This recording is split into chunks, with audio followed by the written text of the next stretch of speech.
Hola amigos, buenos días, buenas tardes, buenas noches, como les digo siempre, según el horario en el cual ustedes se estén conectando para ver este video. Les quiero dar las gracias infinitas por estar allí y le ruego a Dios ilumine sus vidas y sus hogares con la luz de su amor, de su paz y sabiduría, pero sobre todo en estos momentos con su gran luz de salud y bienestar espiritual. En este día vamos a conocer un poquito más sobre nuestra iglesia. Vamos a reflexionar sobre qué es nuestra iglesia. Y digo conocer un poquito más porque sobre la iglesia tendríamos mucho que decir. Pero espero que tengamos otro momento en el cual poder hablar sobre las primeras iglesias, sobre la historia de nuestra iglesia y la acción social de nuestra iglesia, ¿no? En este momento solamente vamos a hablar sobre qué es la iglesia como unidad y como instrumento de salvación, ¿no? Entonces, iniciamos esta catequesis bajo la asistencia del Santo Espíritu de Dios, a quien le pedimos nos llene de fe y nos brinde sabiduría para entender la palabra de Dios.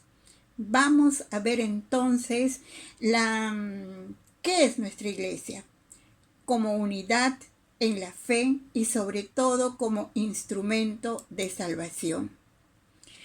Preguntémonos entonces, ¿qué es la iglesia para nosotros o qué es la iglesia para ustedes? ¿No? Muchas personas, inclusive los católicos, tenemos como iglesia al templo, donde vamos a escuchar misa, donde vamos a orar y a recibir los sacramentos.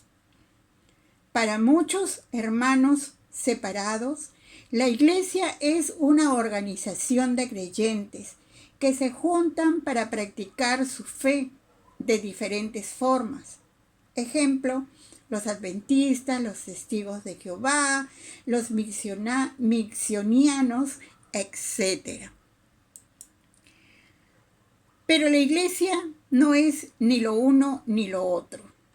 La iglesia somos todos los creyentes en el Padre Todopoderoso, en el Padre Celestial, en el Hijo Jesús que se hizo carne para habitar entre nosotros, y en el Espíritu Santo, ¿no?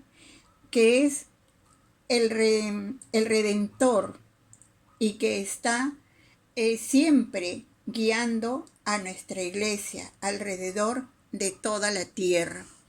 Entonces, la iglesia es el pueblo de Dios.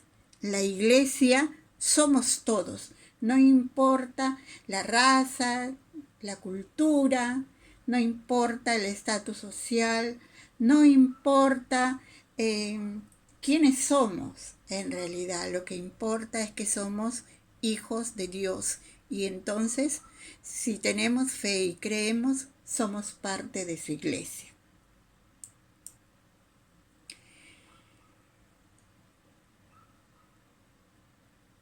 Dicho esto, aclaremos también qué son los templos. Los templos son la casa de Dios, ¿ok? No son esas estructuras arquitectónicas a las que muchos llamamos iglesia, ¿no?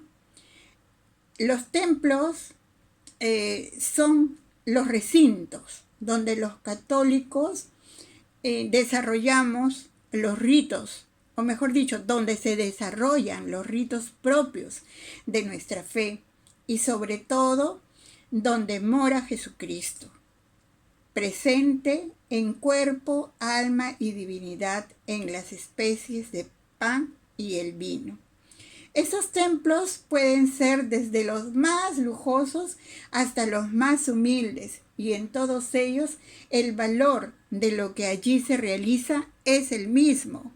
No importa si se hace en San Pedro, si se hace en la Catedral de Nueva York, la Catedral de San Patricio, en nuestra catedral, en la iglesia de Magdalena, en una capillita, en Sayán, o de repente en Iquitos, o de repente en Huaral, no importa dónde. Lo importante es que es el templo, es la casa donde nosotros como iglesia vamos al encuentro del Señor. La iglesia es una y en ella encontramos las verdades de fe. Y tenemos que tener certeza y convicción de que nuestra iglesia es la única, creada por Cristo. Tenemos que revisar las Escrituras, porque es en ellas donde encontramos la verdad de la fe, la verdad de nuestra iglesia, de esa iglesia que Cristo instituyó. Y eso lo encontramos claramente en Mateo 16, 18, donde Jesús le dice a Pedro, ¿no? Le dice, tú eres Pedro, y sobre esta piedra edificaré mi iglesia.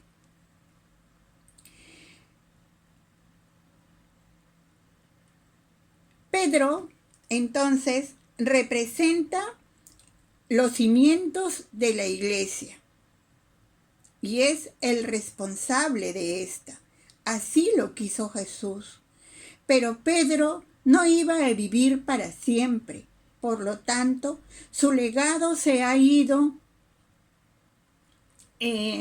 transmitiendo, se ha ido sucediendo a través de los tiempos en las personas que dirige la iglesia y que es el representante ante Dios de esta iglesia, ¿no? Ese heredero, ese hombre, es el Papa. En este punto no podemos hablar, no debemos de tocar si esos papas fueron buenos o fueron malos, sino que el Papa es la cabeza terrenal de la iglesia, porque así lo quiso Dios y por lo tanto le debemos respeto y obediencia. Otra verdad que no podemos obviar está contenida en dos palabras. Cuando Jesús le dice a Pedro que sobre esta piedra construiré mi iglesia. Jesús no dice mis iglesias, ni mi primera iglesia. No, Jesús dijo mi iglesia y por lo tanto la iglesia de Jesús se construye a partir de Pedro y es la única y verdadera. También dice Jesús con autoridad y poder, las puertas del infierno no prevalecerán sobre ella. Esto quiere decir que esta iglesia será atacada, será perseguida, pero siempre saldrá vencedora. Y así es. Así como Jesús vence a la muerte después de su gran sacrificio, de su gran padecimiento, así también el Padre rescatará a su iglesia para la eternidad.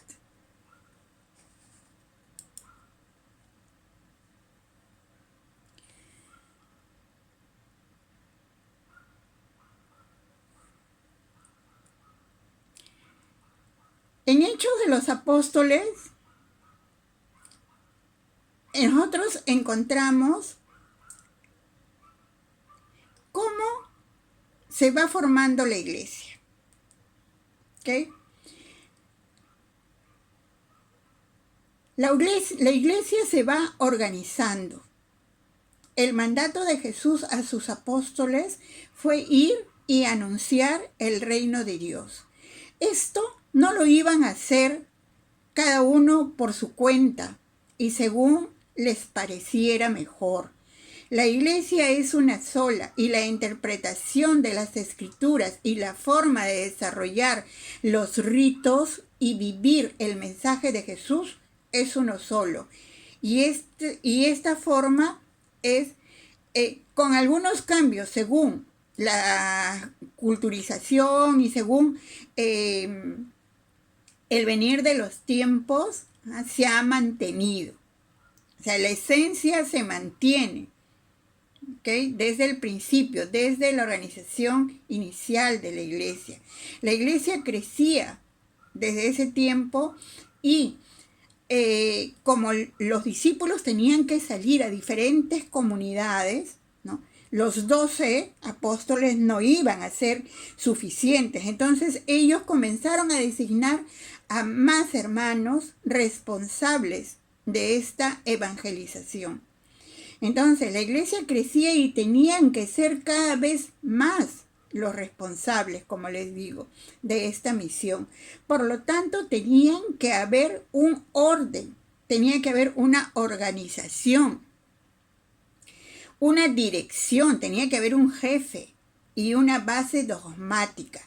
Y todo esto se fue construyendo a través de los tiempos. La iglesia tuvo dudas, claro que sí, ¿no? Sobre todo en cómo funcionaban o cómo desarrollar los ritos, ¿no? Muchos venían de los ritos judíos, entonces los iban adaptando al cristianismo. Algunos eran desechados, otros iban siendo adaptados. También habían problemas, habían tropiezos y luchas internas, ¿no? Pero la iglesia se sostuvo en el nombre de Jesús, se consolidó y prevaleció a través de los tiempos. Entonces, la iglesia es una sucesión, ¿no? De su organización desde el principio hasta hoy es una sucesión de autoridades que ha ido multiplicándose según cómo ha ido creciendo.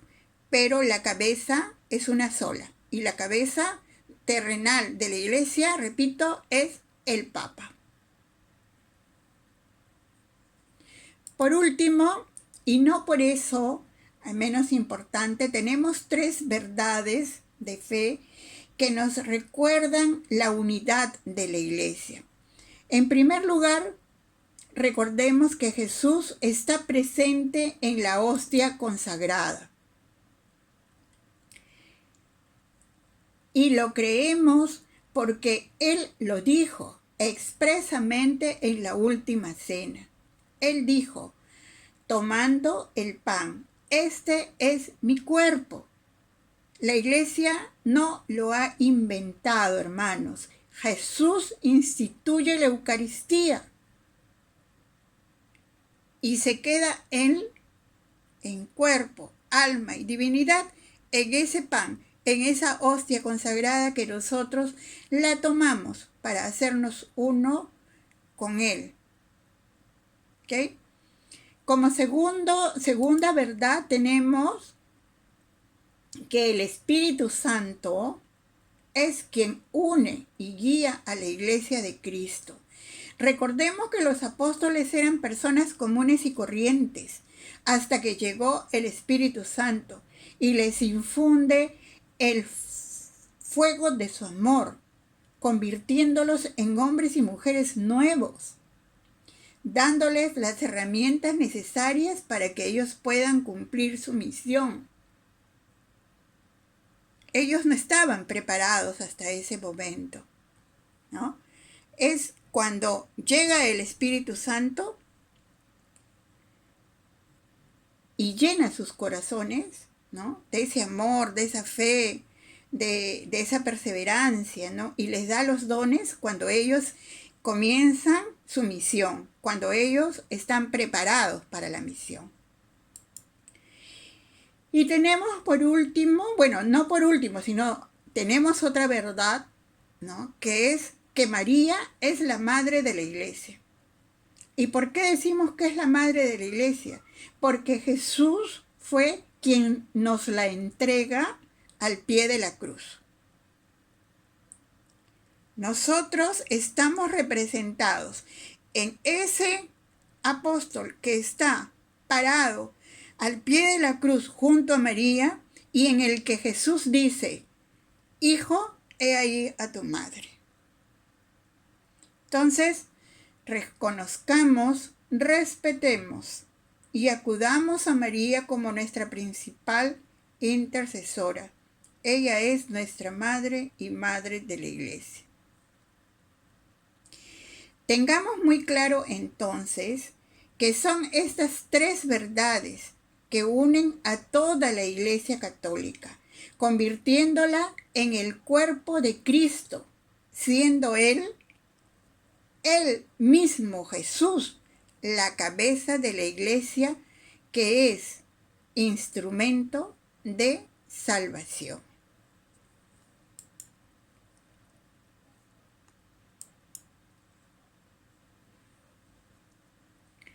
Desde los tiempos de la Iglesia Madre, es decir, de la Iglesia de Jerusalén, la Iglesia ha sido quien impartía las enseñanzas de las Escrituras a sus seguidores. Esto se ha venido haciendo hasta nuestros días. Los fieles no podemos leer las Santas Escrituras como se lee cualquier libro. En primer lugar, debe existir en nosotros y dentro de nuestros corazones fe. Debe haber fe. Si nosotros no leemos con fe, no entendemos. Y sobre todo, tenemos que implorar la presencia del Espíritu Santo para lograr entender y recibir el mensaje según lo quiera Dios. Y si queremos ir más allá e interpretar, conocer, estudiar mejor las Escrituras, estudiarlas teológicamente, pues es necesario de la orientación y los recursos que solo la Iglesia nos puede brindar. ¿Por qué? Porque en la Iglesia están las personas que se han dedicado desde la fe a interpretar y a estudiar cada uno de los mensajes que hay en la Biblia.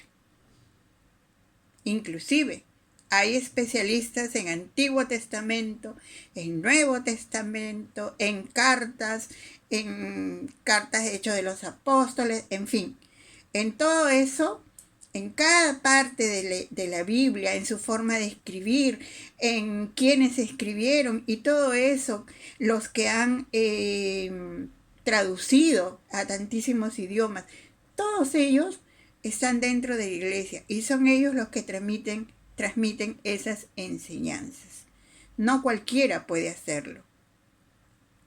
Decimos entonces que la Iglesia es un medio por el cual podemos interpretar el mensaje que Dios nos quiere dar, aceptarlo y vivirlo, tal como Jesús nos los enseñó, convirtiéndose así la Iglesia en un medio de salvación.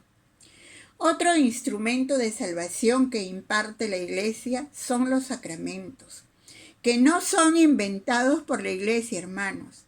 Por favor, no se dejen avasallar por los señores, por los hermanos separados que dicen conocer muy bien la Biblia.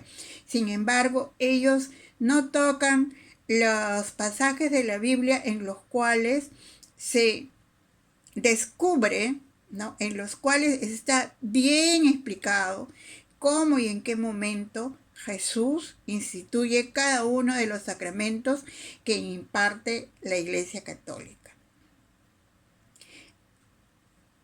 Estos instrumentos, ¿no?, que han sido instituidos por Jesús son medio para nosotros poder alcanzar y permanecer en la gracia de Dios.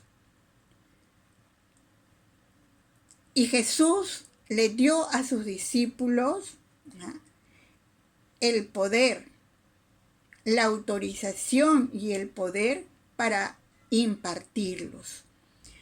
Y este poder y esta autorización se ha venido, ¿no?, sucediendo, al igual que la autoridad del Papa, se ha venido sucediendo a través de los sacerdotes, ¿no?, de las autoridades de la Iglesia, todos los sucesores de Pedro. Los sacramentos y la oración son el combustible para mantenernos siempre en camino a la salvación. Ahora, hermanos, después de conocer todas estas verdades históricas y de fe sobre la Iglesia, yo les pregunto y pregunto también a los hermanos que se van de la Iglesia, ¿por qué algunos hermanos dejan la Iglesia Católica? Y yo he escuchado estas respuestas. Dicen, porque no me dejan comulgar, ¿no? No me dejan comulgar. ¿Pero por qué no se les deja comulgar? ¿Ah? Eso sí no dicen. Luego, dicen porque tienen mucho dinero y en el mundo hay mucha pobreza. Porque los curas son pecadores. Porque todos los que paran en la iglesia son unos hipócritas. Porque paran pidiendo plata. Me aburren las misas, no me gustan los sermones. Permiten que los fieles sean borrachos, infieles. Esas son las respuestas que dan algunos hermanos cuando se quieren separar o se separan de la iglesia.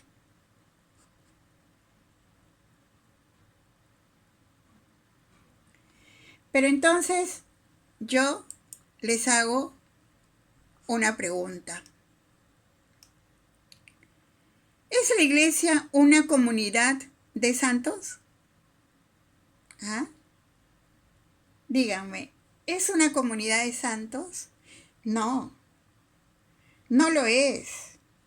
Nunca lo ha sido. La iglesia no es una comunidad de santos. Nunca lo ha sido. Ni tampoco lo será. Pero santos han habido. Hay y habrán. Eso sí, eso no lo podemos negar. Pero repito, la iglesia no es una comunidad de santos. Jesús no escogió a hombres y mujeres perfectos para iniciar su misión. Él fue caminando, ¿no?, encontrando a los hombres adecuados, según él, para su proyecto. Si la iglesia fuera de hombres perfectos, todos estarían en los altares. Pero no es así. Si no, recordemos quiénes fueron los apóstoles. Y empecemos por Pedro, un hombre humilde, un hombre humilde, aguerrido, de armas tomar, dicen que era, y hasta podríamos decir que violento y un poco aventurero.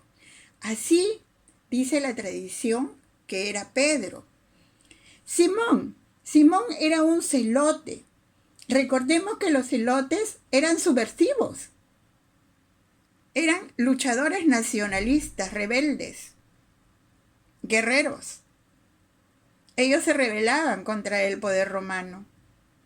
Bartolomé venía de una familia noble, sí, no era un pobrecito. Al igual que Santiago. Santiago también tenía su dinerito. Y Mateo era un hombre preparado que trabajaba para el gobierno romano e inclusive era injusto con sus propios compatriotas, con los judíos. Injusto e implacable. Juan, el que escribió Apocalipsis, era un hombre de carácter muy fuerte. Dicen que era intolerante, inclusive ambicioso. también se peleaba con Pedro porque quería ser el primero, el más querido. Felipe, según la tradición, era un joven muy creyente, muy orante, ¿no? Pero también junto a Felipe estaba Tomás. Tomás que dudó de la resurrección. No creía que Jesús había resucitado. Y por eso Jesús lo llamó hombre de poca fe. ¿Y cómo olvidar a Judas, ladrón, cobarde, traidor? Entre las mujeres que acompañaban a Jesús había de todo, hermanos, hasta prostitutas.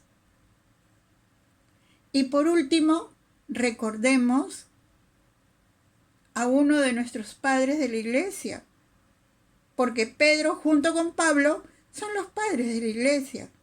Y Pablo perseguía, mataba a los cristianos. Entonces, ¿por qué deberíamos pretender que hoy, en medio de este mundo lleno de tentaciones, la iglesia sea una iglesia llena de santos? La iglesia está conformada por hombres y mujeres de carne y hueso, y como tales tienen errores y hasta pecados, pero nosotros no somos los indicados para juzgar. La actitud de quienes caen, de quienes se equivocan en la dirección de la iglesia, como el Papa, los obispos, los sacerdotes, las religiosas, inclusive hasta de los laicos que están allí trabajando en la iglesia, ¿no? Por la iglesia, solamente la puede juzgar Dios. Eso solo está en manos de Dios. Recordemos la parábola de la mala hierba, en la que Jesús mismo reconoce que en su iglesia habrán semillas plantadas por el enemigo. Y Él no permite que las saquen. Él deja que permanezcan allí. Porque Él dice, luego esas semillas serán cortadas y serán quemadas. Y solo las buenas semillas serán llevadas para permanecer a su lado. Entonces, hermanos, tenemos que decir que los fieles seguidores de Cristo, seguimos a Él, pues, seguimos a Cristo, no seguimos a los hombres que están en la iglesia, seguimos al Padre.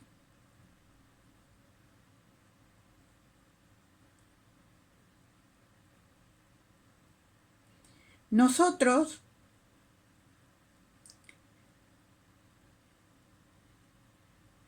no podemos, entonces, decir que dejamos la iglesia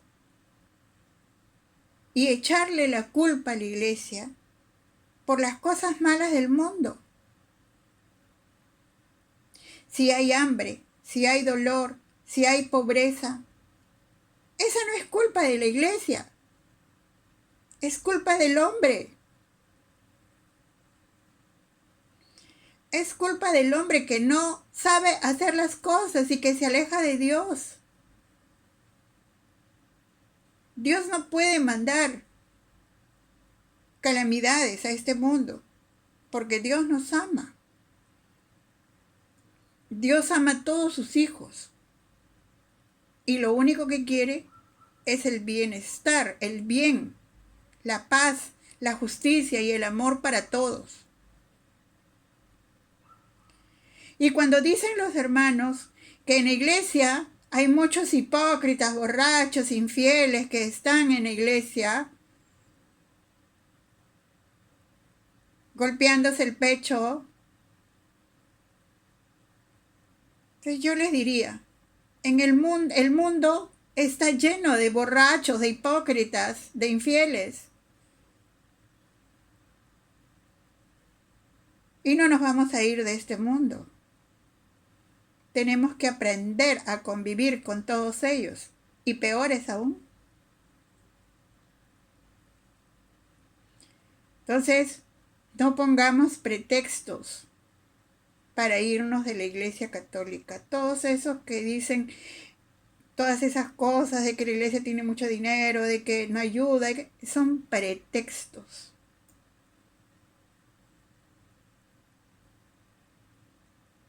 Porque no quieren ser buenos cristianos. Porque ser cristiano no es fácil. Y eso lo estuvimos viendo en una reunión anterior, no sé si ustedes recuerdan. Por último,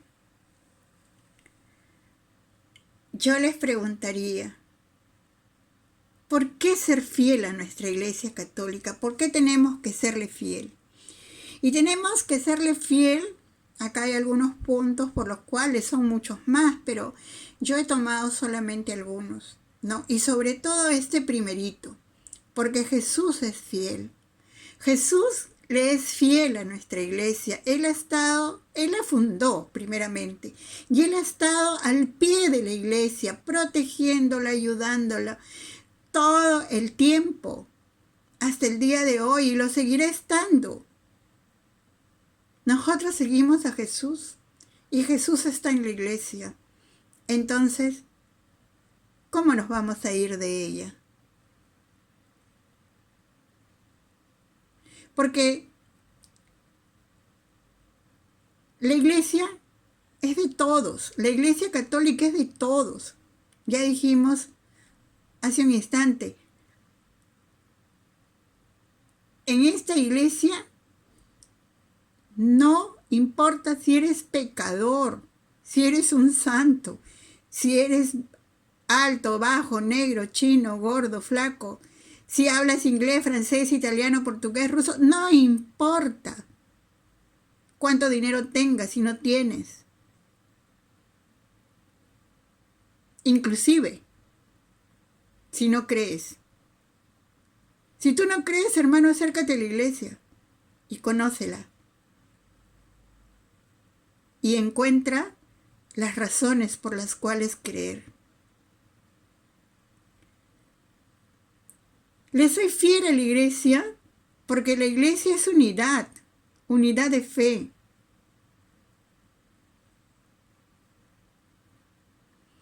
Le soy fiel a la iglesia porque en ella encuentro a Cristo Jesús, porque puedo ir a ella, alimentarme con el pan de vida y ser uno solo con Cristo Jesús. Porque la iglesia cumple la misión de Cristo con sus trabajos pastorales. La iglesia está en las cárceles, está en los barrios más pobres, está con el pobre material y con el pobre espiritual. La iglesia está en todo lugar. Sus misiones van a los lugares más inhóspitos. Y a esos sitios llevan la palabra de Dios. Le soy fiel a la iglesia porque tiene todo para poder encontrarme con ese Dios que es mi Padre. Porque en ella encuentro el mensaje, la luz del Evangelio para cambiar mi vida. Porque la iglesia es instrumento de salvación y unidad con Cristo Jesús. Por todo esto y muchas cosas más, yo le soy fiel a la iglesia. Tú, hermano, ¿le eres fiel también a tu iglesia? ¿La apoyas? Hay que apoyar a nuestra iglesia. No hay que fijarnos en los hombres de la iglesia. Hay que fijarnos en ese Dios, en ese Cristo que está en la iglesia, en ese mensaje que Él nos dejó, esas enseñanzas que Él nos dejó.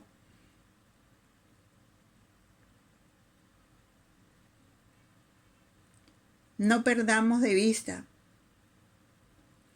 cuál es o cuál fue la razón para crear la iglesia, para instituir la iglesia, la razón que tuvo Jesús para instituir la iglesia. Jesús instituyó la iglesia para mantener a todos los fieles, a todo su rebaño, unido y junto a Él. Desde el momento mismo que la creó hasta la eternidad.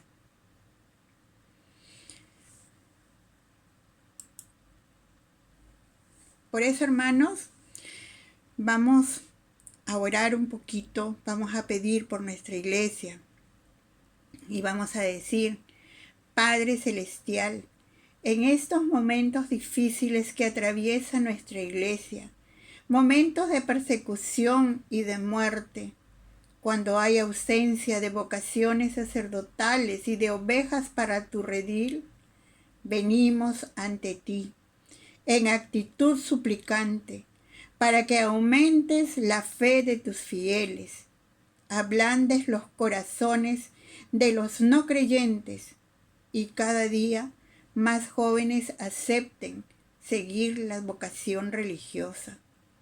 Nuestra iglesia necesita de ti, Señor. Envía tu Santo Espíritu y protégenos de todos y protégenos a todos tus fieles.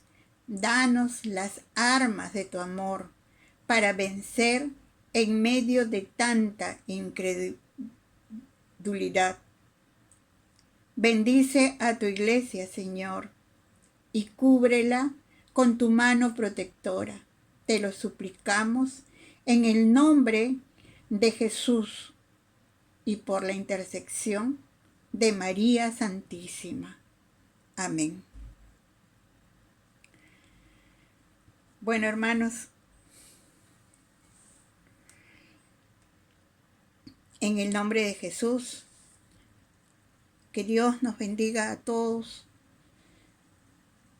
y en estos tiempos que atravesamos nos dé su protección y la salud para poder sobreponernos y avanzar a esta pandemia que nos ha tocado vivir. Bueno, hemos terminado. Si les gustó el video, por favor pónganle like, suscríbanse, compártanlo y esperemos en Dios que dentro de 15 días nos podamos volver a encontrar. Gloria a Dios.